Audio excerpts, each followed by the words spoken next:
তো আজকে hit thermo temperature আর থার্মোডাইনামিক্সটা পড়াই শুরু করি। এটা তো একটু বড় চ্যাপ্টার। তো হিট বেসিক্যালি কি? হিট হচ্ছে এক ধরনের এনার্জি, আমরা সবাই জানি এটা। আর প্রত্যেকটা লিভিং সিস্টেমের মধ্যেই হিট এনার্জি তো অবভিয়াসলি থাকে। তো হিট হচ্ছে এক ধরনের এনার্জি যেটা আমাদের it's a form of energy. আর টেম্পারেচার কথাটার মানে কিন্তু কখনোই এনার্জি নয়। টেম্পারেচার কথাটার মানে কখনোই এনার্জি হয় না। টেম্পারেচার মানে হচ্ছে যে কোনো একটা অবজেক্টের মধ্যে কতটা হিট এনার্জি রয়েছে, মানে the hotness and the coldness of the object, কতটা ঠান্ডা বা কতটা গরম, এইটার এক্সপ্রেশন হিসেবে আমরা ইউজ করি হচ্ছে টেম্পারেচার। কিন্তু হিট হচ্ছে এক ধরনের এনার্জি, ফর্ম অফ এনার্জি, যেটা একটা অবজেক্টের মধ্যে উপস্থিত থাকে। এই হিট এনার্জি কতটা প্রেজেন্ট আছে বা কতটা একটা অবজেক্টের মধ্যে থাকলে সেই অবজেক্টটাকে আমরা ওয়ার্ম বলবো বা হট বলবো বা রেড হটেড বলবো, রেড হিটেড বলবো, সেই ব্যাপারগুলো ডিপেন্ড করে হচ্ছে, সেটাই হচ্ছে আমরা কোথা থেকে জানতে পারি, টেম্পারেচারের ডেফিনিশন থেকে জানতে পারি। এসআই ইউনিট অফ হিট কি? জুল। আর প্র্যাকটিক্যালি আমরা হিটকে এনার্জি হিসেবে ইউজ করি হচ্ছে calorie. 1 calorie equals to 4.18 joule বলা হয়, কিন্তু বেসিক্যালি এই 4.18 জুলটাকে আমরা অ্যাপ্রক্স 2 জুল ধরে নিই। তো 1 ক্যালোরি ইকুয়ালস টু 2 জুল। এই 1 ক্যালোরি কথাটার মানে কি? 1 ক্যালোরি কথাটার মানে হচ্ছে 1 গ্রাম জলকে 1 ডিগ্রি সেন্টিগ্রেড টেম্পারেচার যদি বাড়াতে হয়, মানে ধরো কোনো একটা তুমি 1 গ্রাম জল নিয়েছো যার টেম্পারেচার এখন 30 ডিগ্রি সেন্টিগ্রেড, তোমার রুম টেম্পারেচারে 30 ডিগ্রি সেন্টিগ্রেড, এটাকে তুমি এখন 31 ডিগ্রিতে নিয়ে আসতে চাইছো।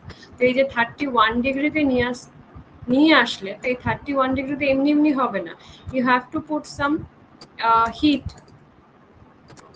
এই যে হিট দিচ্ছ, এই যে হিট এনার্জি তোমার যতটা লাগলো এই যে 1 ডিগ্রি বাড়ানোর জন্য, সেইটাই হচ্ছে তোমার 1 ক্যালোরি। আর 1 ক্যালোরি মানেই হচ্ছে, আমরা ধরে নিই হচ্ছে 2 জুল। অ্যাপ্রক্সিমেটলি আমরা নিউমেরিক্যাল করার সময় ধরে নিই 2 জুল। তো টেম্পারেচার কি? টেম্পারেচার হচ্ছে একটা অবজেক্টের হটনেস বা কোল্ডনেস, কতটা ঠান্ডা বা কতটা গরম, এইটা জানার জন্য আমরা টেম্পারেচারকে ইউজ করি। মানে it is use to define as the state which would determine the direction of flow of heat when this body is placed with contact with another body. এবার এই কথাটার মানে কি? কথাটার মানে ধরো একটা অবজেক্ট এখানে রয়েছে যার টেম্পারেচার আমি ধরে নিলাম 15 ডিগ্রি সেন্টিগ্রেড। আরেকটা অবজেক্ট এখানে রয়েছে যার টেম্পারেচার আমি ধরে নিলাম সাপোজ ধরো 20 ডিগ্রি সেন্টিগ্রেড, 26 ডিগ্রি সেন্টিগ্রেড বা 20 ডিগ্রি সেন্টিগ্রেড। তো এদের দুজনকে যদি এবার আমি কন্ট্যাক্টে নিয়ে আসি, এই অবজেক্ট দুটোকে যদি আমি কন্ট্যাক্টে নিয়ে আসি, তাহলে তো যতক্ষণ সেপারেট ছিল ততক্ষণ কিছু যায় আসে না। যখনই এদের দুজনের মধ্যে একটা কন্ট্যাক্ট হবে এবং এই জায়গাটাতে কোনো ইনসুলেটর থাকবে না, মানে হিটটা ফ্লো করতে পারে, তাহলে তখন আমরা কি দেখব, যে হিটটা বেশি টেম্পারেচার যার রয়েছে তার থেকে লো টেম্পারেচারের দিকে মুভ করছে। বেশি টেম্পারেচার যার রয়েছে তার থেকে লো টেম্পারেচারের দিকে মুভ করছে। তো এই টেম্পারেচার থেকে আমরা এটা বুঝতে পারবো যে অ্যাকচুয়ালি এই হিট এনার্জিটা কোন অবজেক্ট থেকে কোন অবজেক্টের দিকে মুভ করতে পারে, এবং এই মুভমেন্টটা কতক্ষণ হবে, যতক্ষণ না পর্যন্ত এদের দুজনের মধ্যে একটা ইকুইলিব্রিয়াম কন্ডিশন হচ্ছে, ততক্ষণ পর্যন্ত এদের দুজনের মধ্যে হিটটা ফ্লো করবে। কিন্তু যদি এরা আলাদা আলাদা থাকে, মানে প্রথমে যেমন এঁকেছিলাম এইখানে 20 ডিগ্রি সেন্টিগ্রেডটা আছে, এখানে 15 ডিগ্রি সেন্টিগ্রেড আছে, এবং এদের দুজনের মধ্যে কোনোভাবেই কানেকশন হওয়ার কোনো চান্সেস নেই, তাহলে কিন্তু এরা দুজন দুজনের মতন টেম্পারেচার মেনটেন করবে। আমি যদি আমার অ্যাটমসফিয়ারিক এনভায়রনমেন্টকে ইগনোর করি, তাহলে এরা দুজন দুজনের মতন টেম্পারেচারটাকে মেনটেন করবে। মানে ধরো ব্যাপারটা যদি এরকম হয় যে এই অবজেক্টটার বাইরে একটা এরকম ইনসুলেটর আছে। ইনসুলেটর মানে আমরা কি বুঝি? ইনসুলেটর মানে আমরা বুঝি যে যেখান থেকে হিট বাইরেও যাবে না, হিট ভেতরেও আসবে না, কোনো রকম এনার্জির আদান প্রদান হবে না। তো যখন এটা হয় তখন এই ভেতরের টেম্পারেচারটা কনস্ট্যান্ট থাকে, তখন ভেতরের এই টেম্পারেচারটা কনস্ট্যান্ট থাকে। এবং এটাকে তখন আমরা কি বলবো, এটাকে আমরা বলবো এই নিজেই অলরেডি একটা ইকুইলিব্রিয়াম কন্ডিশনে রয়েছে, কারণ এর সাথে বাইরের কারো কোনো সম্পর্ক নেই, কাজেই এ তখনই কনস্ট্যান্ট টেম্পারেচারটা মেনটেন করবে। এবং আমি বলতেই পারি যে এটা একটা অ্যাজ আ সিস্টেম এই এখন থার্মাল ইকুইলিব্রিয়াম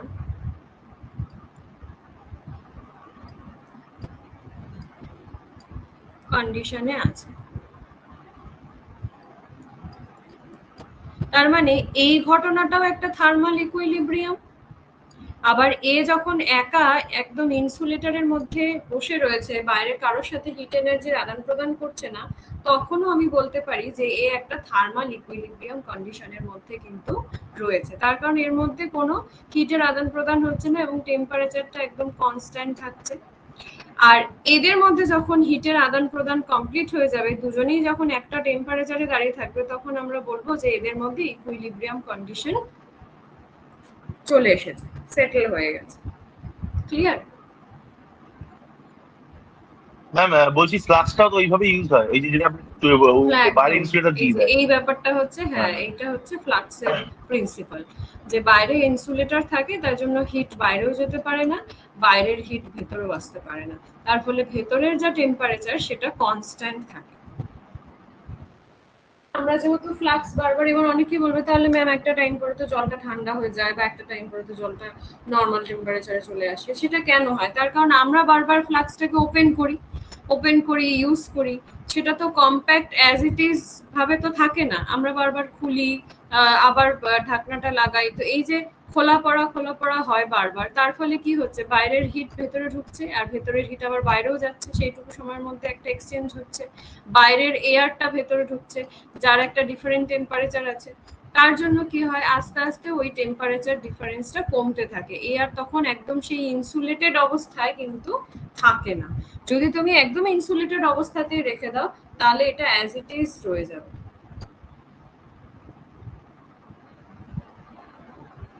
ঠিক আছে?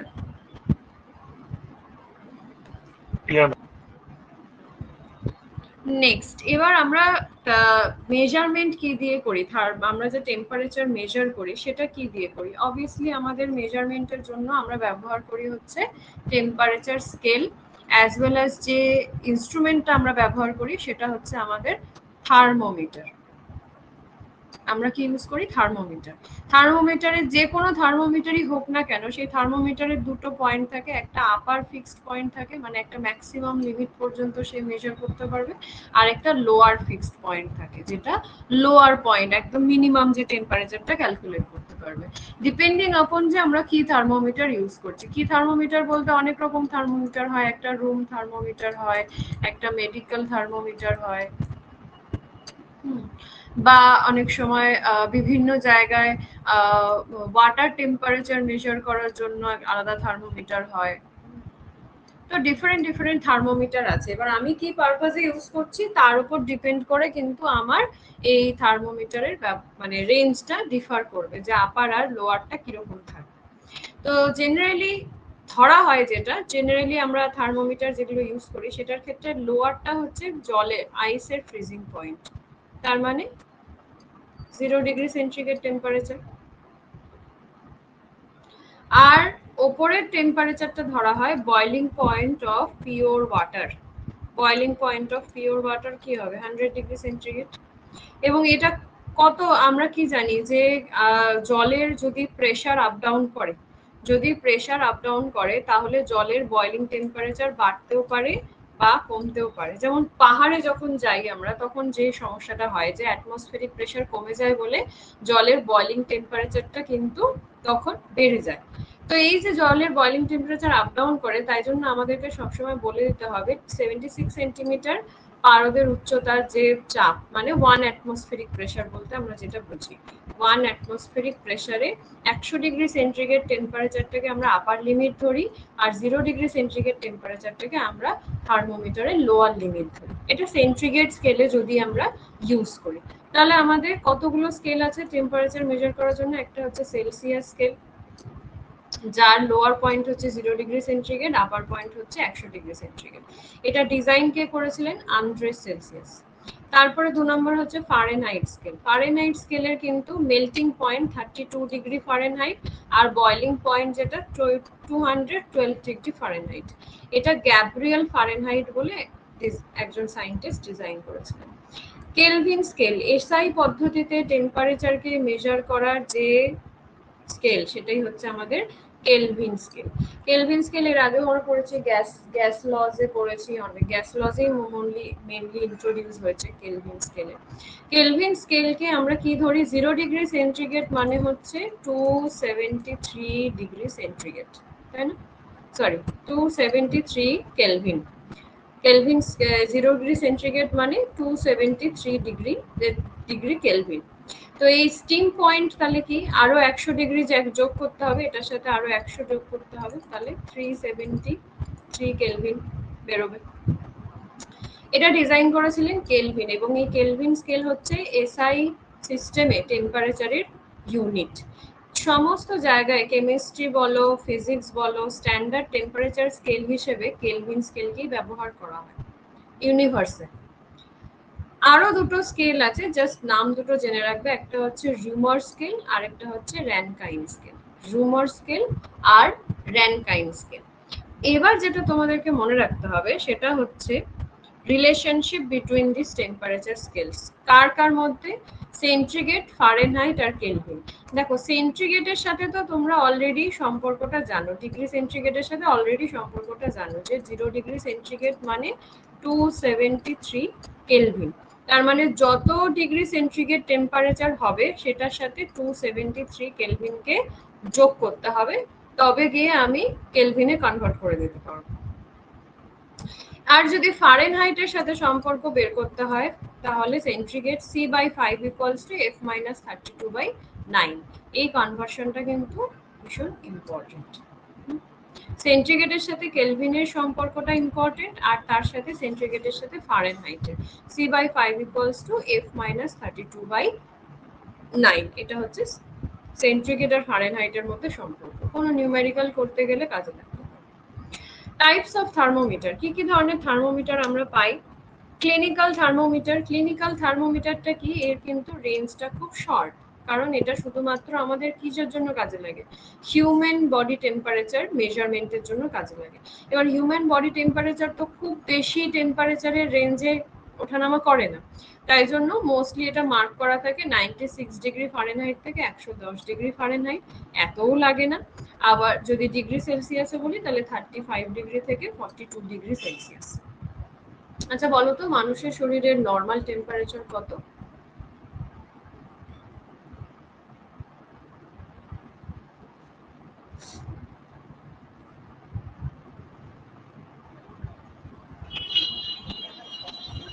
হ্যালো, আমার 98 সামথিং। ও সবই জয়েন করেছো? ম্যাম শুনতে 98 পয়েন্ট। হ্যাঁ শুনতে পাচ্ছি। 98.6 ডিগ্রি ফারেনহাইট। এটা হচ্ছে আমাদের নর্মাল হিউম্যান বিং, মানে নর্মাল অবস্থায় without any flu or anything, কোনো ডিজিজ ছাড়া 98.6 ডিগ্রি ফারেনহাইটে আমাদের বডি টেম্পারেচার এটাই থাকে।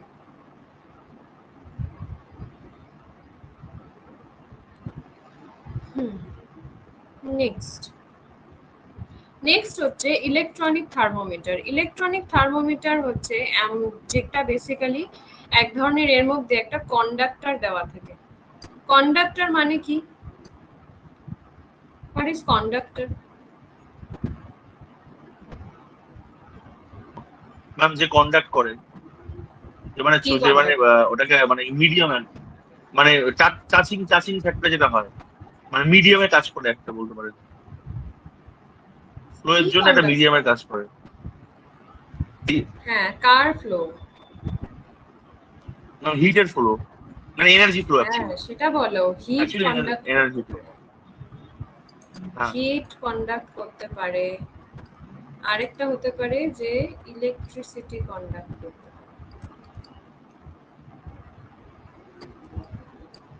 ইলেকট্রিসিটি কন্ডাক্ট করতে পারে, হিট কন্ডাক্ট করতে পারে। এরকম কি এলিমেন্ট আছে, কারা এগুলো করতে পারে? মোস্টলি হিট কারা কন্ডাক্ট করতে পারে? Ma'am metal metal metal metal metal. মেটালরা হ্যাঁ, হচ্ছে এই এই ইলেকট্রিসিটি ব্যাপারে মেটাল। আদর্শ। ইলেকট্রিসিটি হিট কন্ডাকশনের জন্য মেটালরা হচ্ছে আদর্শ।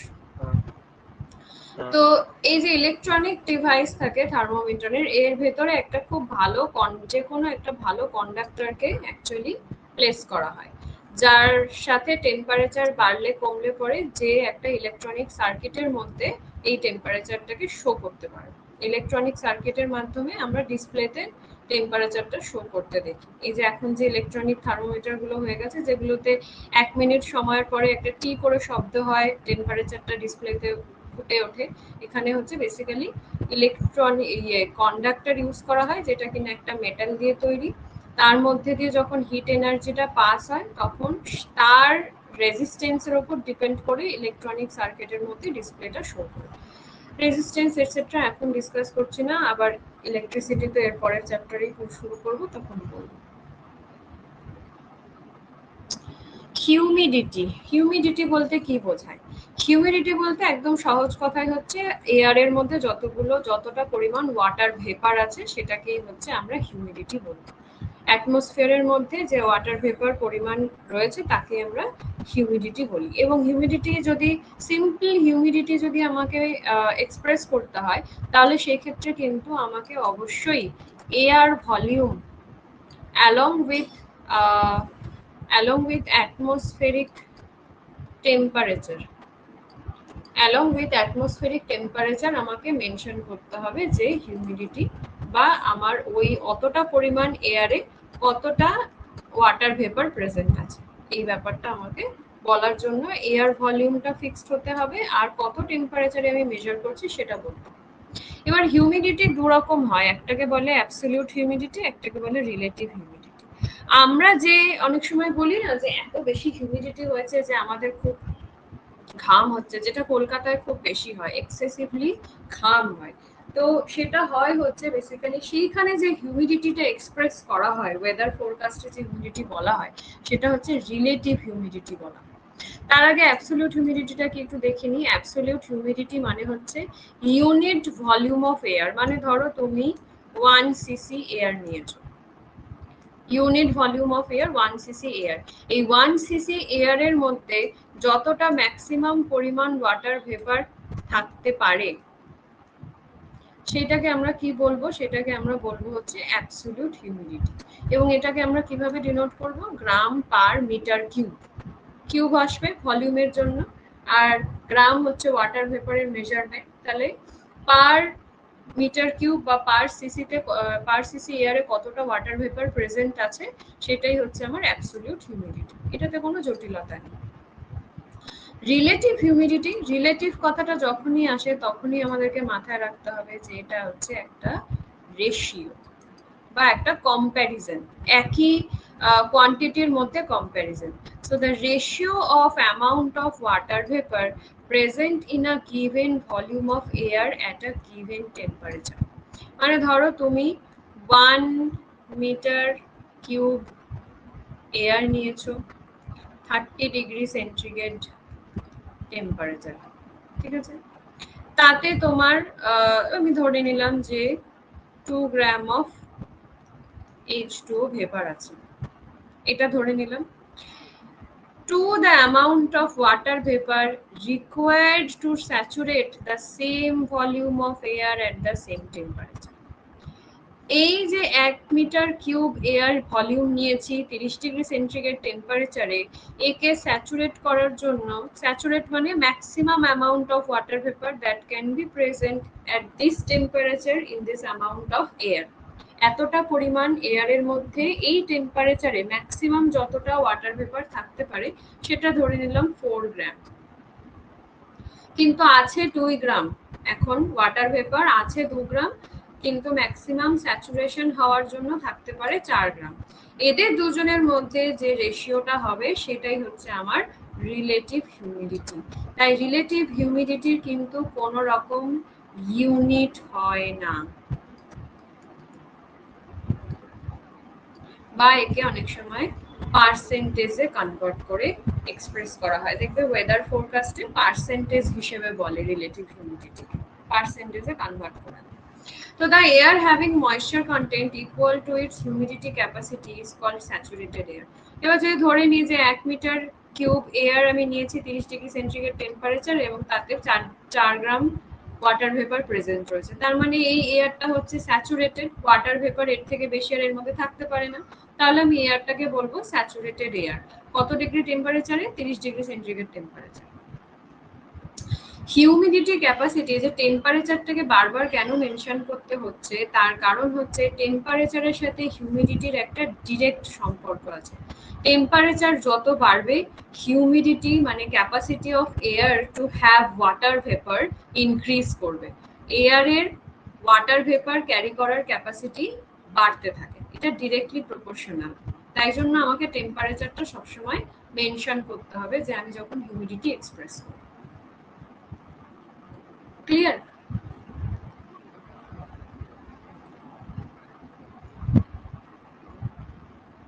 কারণ টেম্পারেচার যত বাড়বে তত এয়ারের ভলিউমটা বাড়বে, আর যত ভলিউম বাড়বে তত জায়গা বেশি হবে, আর যত জায়গা বেশি হবে তত এয়ার কারেক্ট, ওয়াটার ভেপার আসবে, ওই জন্য তত বেশি এই ব্যাপারটা পুরো ক্লিয়ার হয়ে গেছে। সেই জন্য টেম্পারেচারকে আমাকে মেনশন করতে হবে। হিউমিডিটি যখনই বলবো সেটা অ্যাবসলিউট বলি কি রিলেটিভ বলি,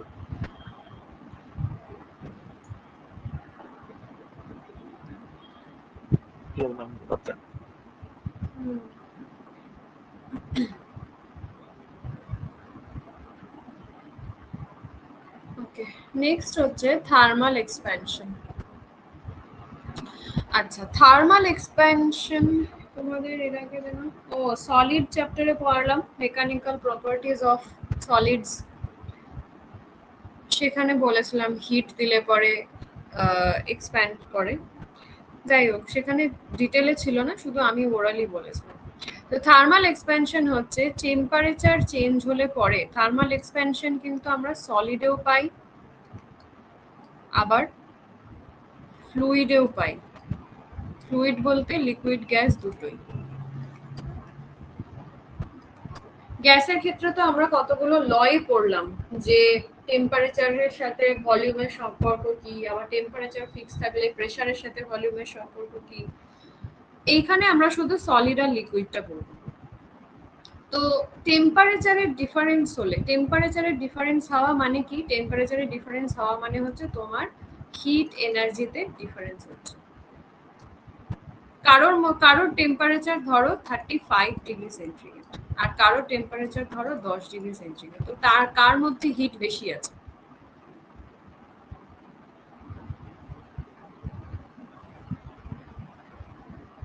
ম্যাম যার 110 ডিগ্রি সেন্টিগ্রেডের হিট বেশি আছে। এটা 10 লিখেছি, 110 লিখে। ও ম্যাম তাহলে 35 টাই, 35 টাই ম্যাম। হ্যাঁ ম্যাম 35 ডিগ্রি সেন্টিগ্রেড অবজেক্টটাতে, এটাতে তাহলে হিট বেশি আছে। তো হিট যদি এটাতে বেশি থাকে, হিট কোন দিক থেকে কোন দিকে ফ্লো করে? ম্যাম লোয়ার টু আপার, মানে লোয়ার টু হাইয়ার। এর তো হিট এনার্জি কম, এ যদি আরো হিট দিয়ে দিতে পারবে একে, নাকি এর থেকে নেবে? ইকুইলিব্রিয়াম কোন ভাবে আসবে? Higher to lower ma'am, higher to lower ma'am, মানে যেদিকে কম সেদিকে বেশি করবে। হ্যাঁ, হাই টু লো, এদিক থেকে এলো এইদিকে। কারণ আমার টার্গেটটা কি? টার্গেটটা হচ্ছে আমাকে ইকুইলিব্রিয়ামে পৌঁছতে হবে, ব্যালেন্স করতে হবে। ইকুইলিব্রিয়াম কন্ডিশনে পৌঁছানোটাই হচ্ছে আমার টার্গেট। এটাই নেচারের নিয়ম, আপনি বলেছিলেন সবকিছু ব্যালেন্স করবে। এটাই নেচারের, সবকিছুই ইকুইলিব্রিয়ামে থাকা। দেখবে কেমিস্ট্রিতেও সেজন্য যখন করো তখন আউটার শেলে 8টা করতে হবে। এই টার্গেটে কেউ ছেড়ে দিচ্ছে, কেউ হচ্ছে শেয়ার করছে, কেউ আবার অ্যাকসেপ্ট করছে ইলেকট্রনকে। তা আলটিমেটলি আমার উদ্দেশ্যটাই হচ্ছে স্টেবিলিটি খোঁজা, সেটা যেভাবেই হোক। ইন আনস্টেবল কন্ডিশনে কেউ থাকতে চায় না। So everyone needs stability. এটা নেচারে বায়োলজিক্যাল সিস্টেমেও দরকার, নন লিভিং সিস্টেমেও সেম জিনিসটা আমরা দেখতে পাই। Thermal expansion of solid. এবার যদি আমি কোনো অবজেক্টকে হিট দেই তাহলে সেই অবজেক্টটা এক্সপ্যান্ড করে। সেটা এক্সপ্যানশন কত রকম ভাবে হতে পারে? সেটার এক্সপ্যানশন হতে পারে, একটা হতে পারে লম্বায় বাড়তে পারে। ধরো তোমার কাছে কোনো একটা এরকম রড আছে। তুমি এর মধ্যে এটার একটা নিজস্ব লেন্থ আছে, ধরে নিলাম অরিজিনাল লেন্থ হচ্ছে L1। এবার তুমি এর মধ্যে হিট দিলে, এবার এটার লেন্থটা বেড়ে গেল, এক্সপ্যান্ড করলো। এবার যে এটার লেন্থটা হলো সেটা হচ্ছে L2। তা দুজনের মধ্যে লেন্থ ডিফারেন্সটা কি? L2 মাইনাস L1 হবে, কারণ L2 টা বড়, L1 টা ছোট। তাহলে দুজনের মধ্যে ডিফারেন্সটা কি? L2 minus L1 divided by original length কত ছিল L1 into change in temperature. ধরো প্রথমে এটার টেম্পারেচার ছিল 15 ডিগ্রি সেন্টিগ্রেড, এখন আমি এটাকে টেম্পারেচার বাড়িয়ে করেছি 18 ডিগ্রি সেন্টিগ্রেড। তাহলে দুজনের মধ্যে টেম্পারেচার ডিফারেন্স কত? 18 মাইনাস 15, 3। এইটা হচ্ছে alpha, linear expansion coefficient. Linear expansion coefficient, বুঝতে পারলে?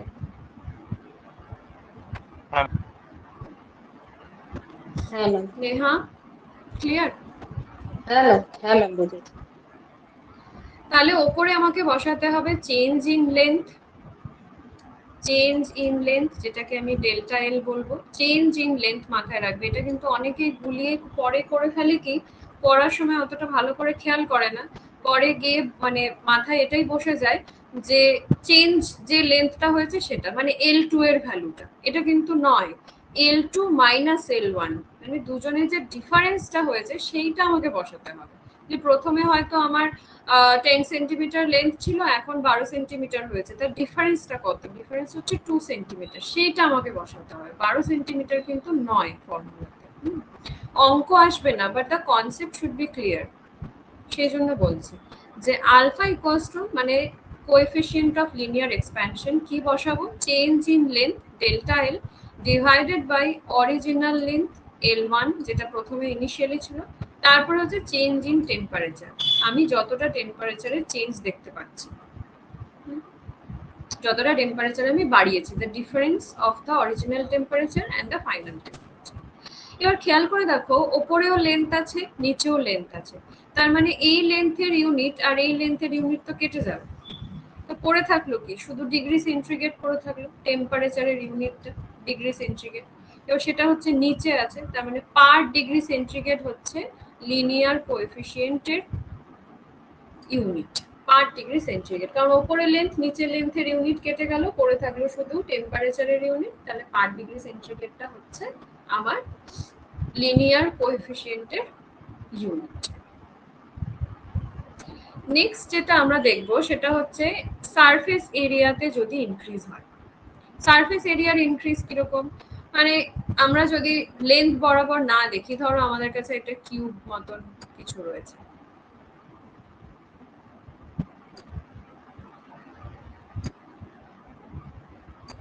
কিউব মতন যদি কিছু থাকে, তা প্রথমে ধরলাম আমার এটার সারফেস এরিয়া ছিল a স্কয়ার, এবার আমি এটাকে হিট দিলাম, তো সারফেস এরিয়া আমার হয়ে গেল a2 স্কয়ার, বেড়ে গেছে, এই পুরো সারফেসটা বেড়ে গেছে। সেই সারফেস এরিয়ার এক্সপ্যানশনকে আমি বলবো superficial expansion, and the formula is same. ফর্মুলাটা শুধুমাত্র একটা এক্সপ্যানশন কোএফিশিয়েন্টটা হচ্ছে বিটা, তাহলে আমার এখানটায় চেঞ্জটাকে ধরতে হবে a2 square minus a1 square. Square কেন? কারণ এখানে সারফেস এরিয়া বলছি, এরিয়া আমরা সবসময় স্কয়ারে ক্যালকুলেট করি, into temperature difference. Same formula, change in area divided by original area change in temperature. কোএফিশিয়েন্টের নাম হচ্ছে বিটা। তাহলে এখানেও দেখো সেম, এরিয়ার ইউনিট কেটে যাবে দুদিকে, পড়ে থাকবে শুধু ডিগ্রি সেন্টিগ্রেড, তাহলে বিটার হচ্ছে ইউনিট কি হলো? ডিগ্রি সেন্টিগ্রেড, পার degree centigrade. Last one, volume expansion. কোন একটা কিউব, যেমন ওপরে যে কিউবটা ড্র করলাম, তার শুধু ওপরের সারফেস এরিয়াটা না বেড়ে টোটাল ভলিউমেও তো বাড়তে পারে, মানে দৈর্ঘ্যও বাড়লো, প্রস্থেও বাড়লো, আবার চওড়াতেও বাড়লো, হাইট উইডথ লেন্থ সব দিকে বাড়লো, তার মানে ভলিউমে বাড়ছে এল কিউব। তাহলে প্রথমে ধরে নিলাম প্রথমে L1 কিউব ছিল, তারপরে L2 কিউব হলো, তাহলে change in volume, original volume হচ্ছে L1 cube, that is change in temperature. Same formula in case of volume expansion as well. Coefficient of volume expansion কে গামা দিয়ে ডিনোট করা। Unit কি per degree centigrade, again same, কারণ ভলিউমের unit দুটো উপর নিচ কেটে যাবে, পড়ে থাকবে শুধু টেম্পারেচারের ইউনিট। তাহলে সলিডের এক্সপেনশন ক্লিয়ার? হ্যাঁ ম্যাম। হ্যাঁ ম্যাম।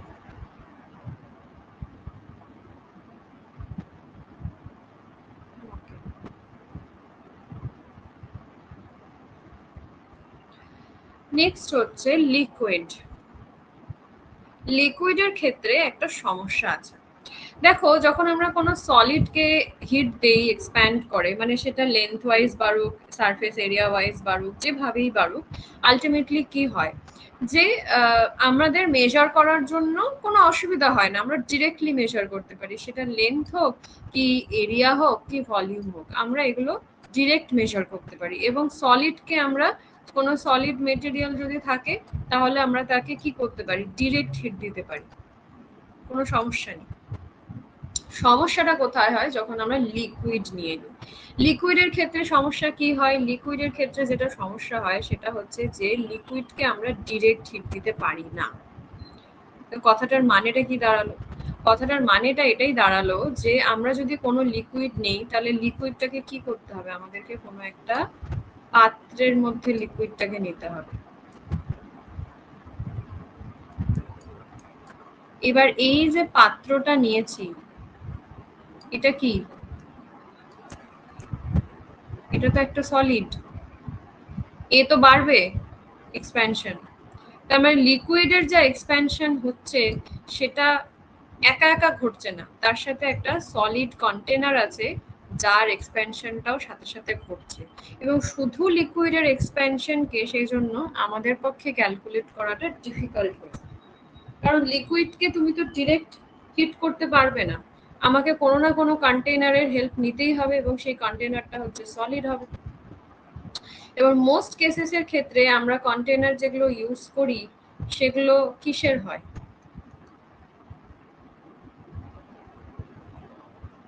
স্টিল। স্টিলের হয়। মেটাল মেটাল ম্যাম, মেটাল হয়। কারেক্ট, স্টিল হয়, অ্যালুমিনিয়াম হয়। তার মানে বেসিক্যালি আমরা কি ইউজ করি, মেটাল ইউজ করি, মেটাল বা অ্যালয় ইউজ করি, mixed of metal non metal. তো যারা কিনা হিট কন্ডাক্ট করতে পারে সেই রকম এলিমেন্টসদেরকে আমরা ইউজ করি লিকুইডকে গরম করার জন্য। তো যে কোনো সলিডকেই আমরা ইউজ করি না কেন কন্টেনার হিসেবে, তার একটা নিজস্ব এক্সপ্যানশন থাকে। তাই জন্য আর লিকুইডের তো লেন্থ বা সারফেস এরিয়া এই সমস্ত কিছু তো এক্সপ্যানশন আমরা ধরতে পারবো না, অ্যাজ আ হোল ওর এক্সপ্যানশন হবে। মানে লিকুইডের সবসময় ভলিউমের এক্সপ্যানশন, অলওয়েজ এটার ভলিউম এক্সপ্যানশন, কারণ এর তো কোনো সাইজ শেপ নেই। তো অ্যাপারেন্ট এক্সপ্যানশন একটা হলো হয় লিকুইডের, আর একটা হচ্ছে রিয়েল এক্সপ্যানশন। অ্যাপারেন্ট এক্সপ্যানশনটা কি, যেখানটায় আমি সলিড কন্টেনারের এক্সপ্যানশনটাকে নেগলেক্ট করব, ধরবো না, যেটাতে আমি সলিড এক্সপ্যানশনটাকে ধরবো না। অ্যাপারেন্ট এক্সপ্যানশন, সেই জন্য কথাটা দেখো অ্যাপারেন্ট, মানে আমি কিন্তু রিয়েল ভ্যালুটাকে ঠিকভাবে পাচ্ছি না, আমি একটা অ্যাপারেন্টলি হিসাব করে নিচ্ছি যে লিকুইডের শুধু এক্সপ্যানশনটা কত হচ্ছে, সলিড কন্টেনারটাকে আমি বাদ দিয়ে দিচ্ছি, নেগলেক্ট করছি, neglecting the value of the expansion of the container. তো অ্যাপারেন্ট ইনক্রিজ ইন ভলিউম, কতটা ইনক্রিজ করলো, প্রথমে কতটা ভলিউম নিয়েছিলাম, ধরে নিলাম প্রথমে আমি 10 ml ভলিউম নিয়েছিলাম, তারপরে যখন আমি হিট দিলাম দেখলাম যে এটা হিটটা বেড়ে 12 ml হয়ে গেছে। আমি কিন্তু এই ক্ষেত্রে সলিডকে কনসিডারেশনই আনলাম না, মানে কন্টেনারকে কনসিডার করলাম না। তাহলে অ্যাপারেন্ট ইনক্রিজ কত হলো, 2 ml হলো, অ্যাপারেন্টলি ইনক্রিজ করলো, 2 ml ইনক্রিজ করেছে। তুমি যদি একটা এরকম মেজারিং বিকারের মধ্যে জল নাও, মানে ধরো জল নিয়েছো যার মধ্যে এরকম মার্কিং করা আছে কত ml জল নিয়েছো, তাই তুমি এখান থেকে ভ্যালুটা মেজার করতে পারবে। সাপোজ প্রথমে 10 ml নিয়েছিলে, তারপর যখন হিট দিলে তখন দেখলে 12 ml, তো ইউ ক্যান মেজার। তো তখন তুমি দেখলে যে অ্যাপারেন্টলি ইনক্রিজ করলো 2 ml, অরিজিনাল ভলিউম কত ছিল বললাম 10 ml নিয়েছিলাম, রাইজ ইন টেম্পারেচার সাপোজ তুমি 2 ডিগ্রি 3 ডিগ্রি যাই হোক বাড়িয়েছো, সেই টেম্পারেচারটাকে নিলে, ফর্মুলাটা সেম। এটাকে আমরা বলি gamma a for apparent expansion. এবং এখানটায় আমরা কি করলাম, এক্সপ্যানশন অফ দ্য কন্টেনারটাকে কনসিডারেশনেই আনলাম না, মানে এই যে কন্টেনারটার যে একটা এক্সপ্যানশন হলো সেটাকে আমরা কনসিডারেশনেই ধরলাম।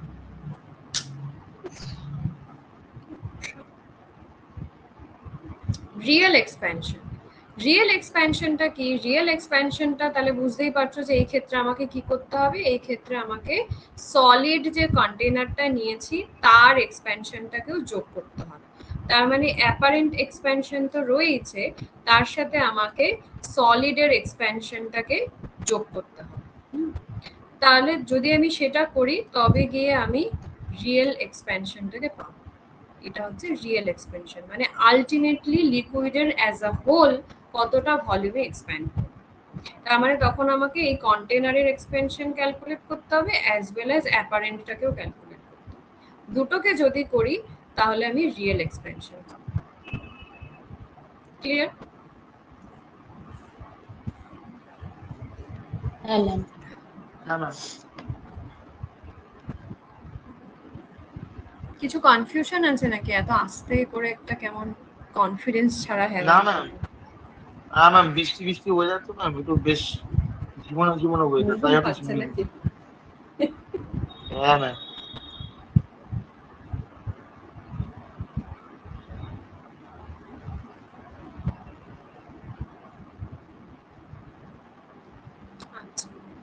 Thermal expansion of gases, gases এর কথা এখানটায় আমি কিছু মেনশন করিনি কারণ গ্যাসের এক্সপ্যানশনটা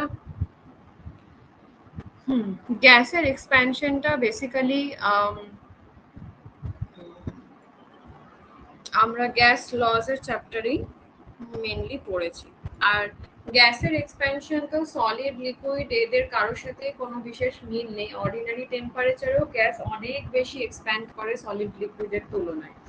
আর সলিড লিকুইডের সাথে যে এক্সপ্যানশন কোএফিশিয়েন্ট আমরা পড়লাম, মানে সলিডের ক্ষেত্রে এরিয়া ওয়াইজ, লেন্থ ওয়াইজ বা ভলিউম ওয়াইজ, আবার লিকুইডের ক্ষেত্রে ভলিউম ওয়াইজ, গ্যাসের ক্ষেত্রে কিন্তু সেটা একদমই মানে মিল হয় না, কোনো রকম মিল নেই, সেটা আমরা গ্যাস চ্যাপ্টারেই দেখেছি এবং তার না হওয়ার পেছনে প্রচুর কারণও আমরা দেখেছিলাম। সেই জন্য এখানে গ্যাসটাকে নিয়ে অত মাথা ব্যথা করার দরকার নেই, এখানে শুধু সলিড আর লিকুইডকে নিয়ে ভাববো। নেক্সট যেটা আমরা পড়বো সেটা হচ্ছে যে অ্যানোমালাস এক্সপ্যানশন অফ ওয়াটার। দেখো, যে কোনো লিকুইডকে যদি তুমি হিট দাও, যে কোনো লিকুইডকে যদি তুমি হিট দাও তাহলে সেই লিকুইডটা কি হবে, এক্সপ্যান্ড করবে। তুমি একটা পাত্রের কোনো একটা পাত্রের মধ্যে তুমি যদি লিকুইডকে হিট দাও তো সেই লিকুইডটা বেসিক্যালি এক্সপ্যান্ড করবে। তো যদি লিকুইডের ভলিউম এক্সপ্যান্ড করে, ধরে নিলাম ভলিউম এক্সপ্যান্ড করলো, তাহলে আমার ডেনসিটি কি হবে, কমে যাবে, ডিক্রিজ করবে। তো যে কোনো লিকুইডকে যদি তুমি 1 ডিগ্রি করে সেন্টিগ্রেড টেম্পারেচার বাড়াও, ইনক্রিজ করো, তাহলে লিকুইডের ভলিউম কি হয়, বাড়ে, আর ডেনসিটি কি হয়, কম। এটাই হয়, এটা যে কোনো লিকুইডের জন্য অ্যাপ্লিকেবল। কিন্তু ওয়াটারের ক্ষেত্রে একটা অদ্ভুত বিহেভিয়ার আছে, সেই বিহেভিয়ারটার জন্যই বেসিক্যালি ওয়াটারের লাইফের সৃষ্টি এবং ওয়াটারের ওপরেই লাইফের এত ডিপেন্ডেন্স। ফার্স্ট অফ অল তো ওয়াটারের একটা বিশাল বড় প্রপার্টি যেটা আমাদের লাইফ তৈরি হওয়ার জন্য রেসপন্সিবল, সেটা হচ্ছে ওয়াটারের ফ্রিজিং পয়েন্ট 0 ডিগ্রি সেন্টিগ্রেড আর বয়লিং পয়েন্ট 100 ডিগ্রি সেন্টিগ্রেড। তো এই যে 0 ডিগ্রি সেন্টিগ্রেড থেকে 100 ডিগ্রি সেন্টিগ্রেড, এই রেঞ্জটা অনেক বড় একটা রেঞ্জ। এবং আমাদের যে বায়োলজিক্যাল সিস্টেমগুলো রয়েছে তারা মোটামুটি কত রেঞ্জের মধ্যে কাজ করে, যদি আমি একটা অন অ্যান অ্যাভারেজ ভাবি বায়োলজিক্যাল সিস্টেমগুলোকে, যত গাছপালা প্রাণী সব মিলিয়ে, তাহলে অ্যাভারেজে তুমি কি মনে করবে যে কোন কোন টেম্পারেচারে সবচেয়ে বেশি আমি লাইফ দেখতে পাবো?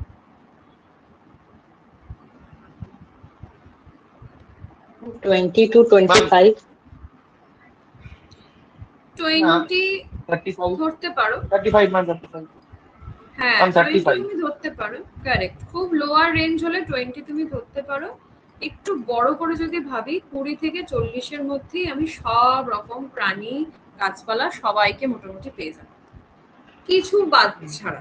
মেজরিটি আমি এখানেই পেয়ে যাবো। 99% অফ আর্থস লিভিং সিস্টেম এই রেঞ্জের মধ্যেই বিলং করে, এদের বায়োলজিক্যাল সিস্টেমটা এই রেঞ্জের মধ্যে বিলং করে।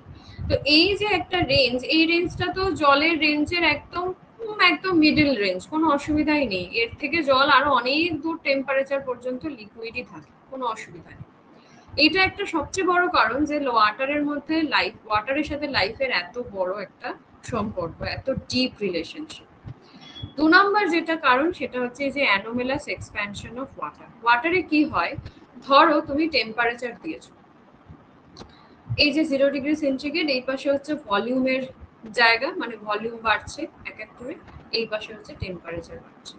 তো ধরো তোমার জলটা প্রথমে একটা টেম্পারেচারে ছিল, 0 ডিগ্রি সেন্টিগ্রেড টেম্পারেচারে ছিল। এই যে দেখো 0 ডিগ্রি সেন্টিগ্রেড টেম্পারেচারে ভলিউম আমার এইখানটা।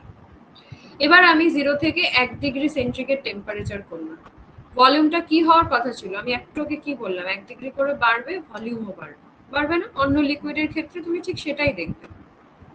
কিন্তু এখানে দেখো ভলিউমের ভ্যালুটা কোথায় চলে আসলো, কমে এখানে চলে আসলো। টেম্পারেচার 1 ডিগ্রি বাড়িয়েছি, ভলিউম নিচের দিকে নেমে গেল। হওয়ার কথা ছিল উপরে, যাওয়ার কথা ছিল উপরের দিকে, মানে বাড়ার কথা ছিল, সেটা না হয়ে কমে গেল। আরো 1 ডিগ্রি বাড়ালাম, তো ভলিউম আরো কমে গেল। আরো আরেক ডিগ্রি বাড়ালাম, ভলিউম আরো কমে গেল। আরো 1 ডিগ্রি 4 ডিগ্রি, সেখানে ম্যাক্সিমাম ভলিউম কমে গিয়ে ডেনসিটিটা ম্যাক্সিমাম হয়ে গেছে। প্রচন্ড ভারী জল, ডেনসিটি ম্যাক্সিমাম হয়ে গেছে, ভলিউম প্রায় নেই বললে চলে, এরকম অবস্থায় এসে পৌঁছেছে। কিন্তু টেম্পারেচার কিন্তু আমি বাড়িয়েছি, 0 থেকে 4 ডিগ্রি সেন্টিগ্রেড টেম্পারেচারে এসেছে। এইবার 4 ডিগ্রির পর থেকে যখনই তুমি এক এক করে বাড়াচ্ছ, দেখো ভলিউমের ভ্যালু আবার বাড়তে শুরু করলো, আবার বাড়লো, ভলিউমের ভ্যালু বাড়ছে।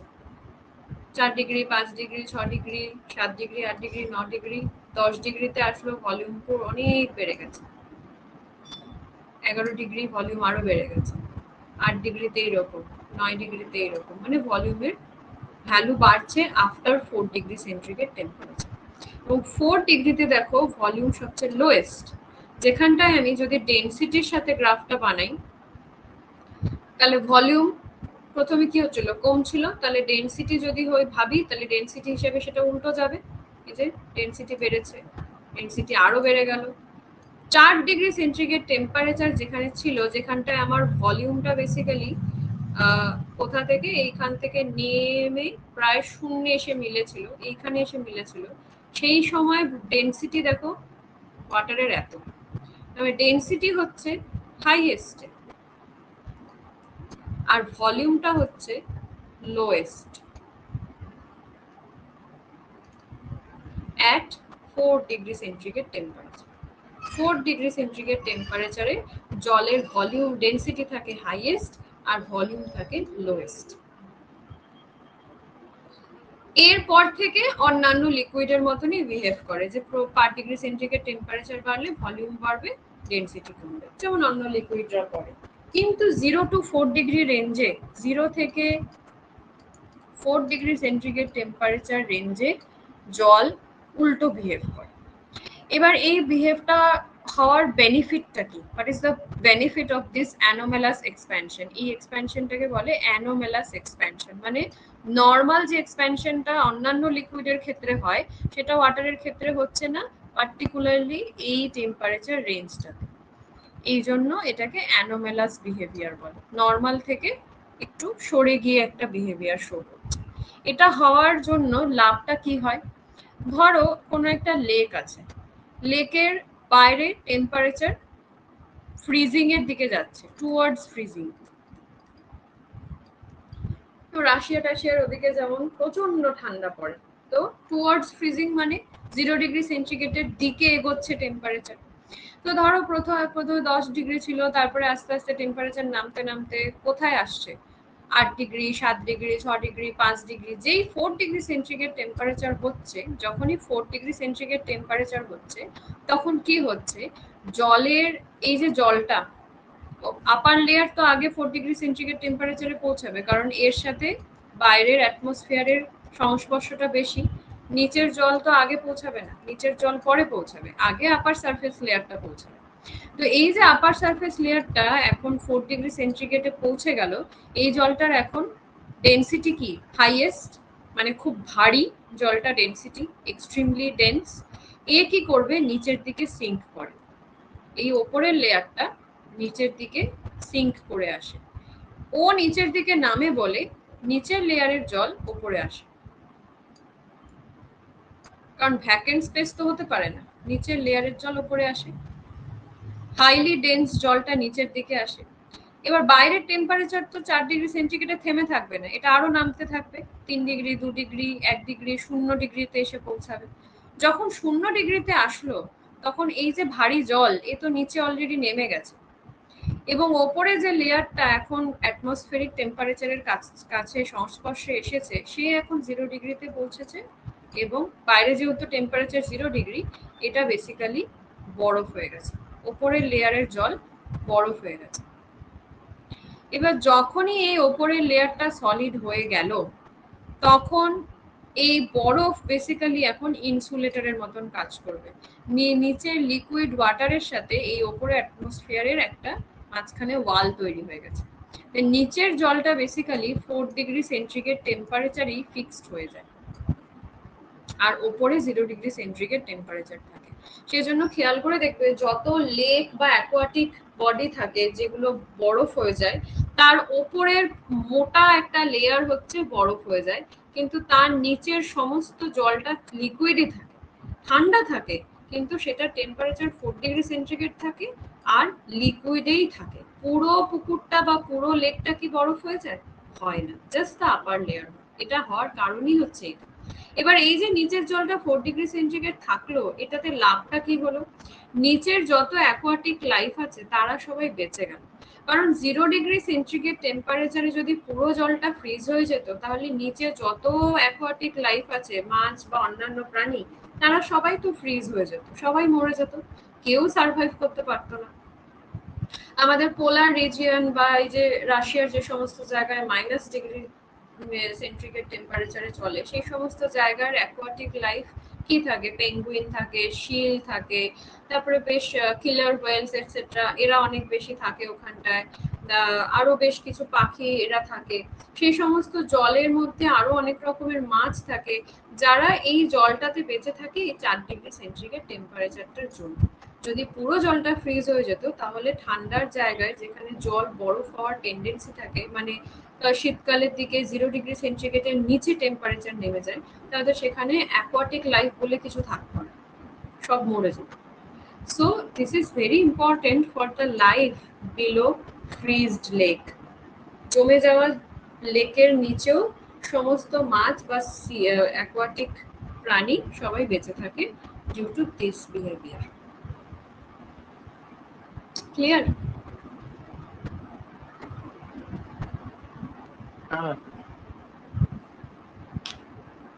ওকে, নেহা ক্লিয়ার?